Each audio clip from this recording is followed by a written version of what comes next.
nagira rero uno munsi subire mfate kano kanya twibukanye icatumye tuja ku rugamba. Hariho abavuga ngo twagiye ku rugamba kubera bishe incungu za demokrasi. Haba na gato, twagiye ku rugamba kugira ngo Uburundi buhinduke kibe igihugu c'abarundi. Mu Burundi nta nzego z'umutekano zizewe na bose zari zikihari. Biratangaje cyane kubona abari bajejwe umutekano w'igihugu aribo bafata umwene gihugu nk'umwasi.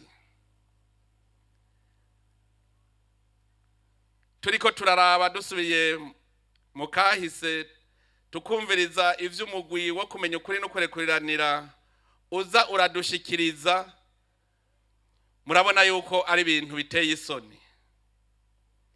Aho wasanga abajejwe umutekano aribo bahagarikiye abariko barimba ibinogo bahambamwo abantu.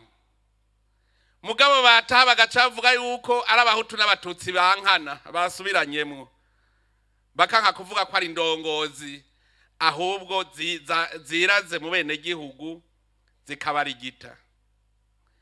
Twari dukenerera inzego z'umutekano zubahiriza bose. Uno munsi turanezerewe cyane kubona inzego z'umutekano abene gihugu bose bazinezererewe. Ico nico twaharanira, kuko igihugu kitagira umutekano, igihugu kitagira amahoro, nta kintu na kimwe kiharangwa ciza. Twaharanira kandi ubutungane, kuko muri izo ntwaro za Ryogora duhure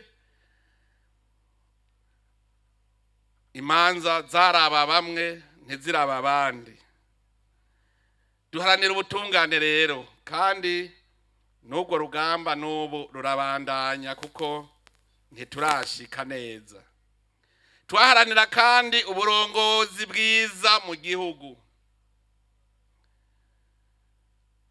Ntitwaharanira ibiti, twaharanira uburongozi bwiza mu gihugu. Ubwo nago nyene ni urugamba twamako.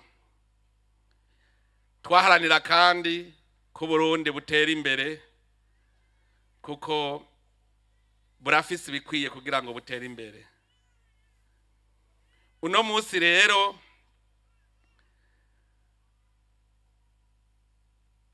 vyinshi biramaze kuranguka. Inzego zaragiyeho kandi zikora neza. Amategeko meza arahari.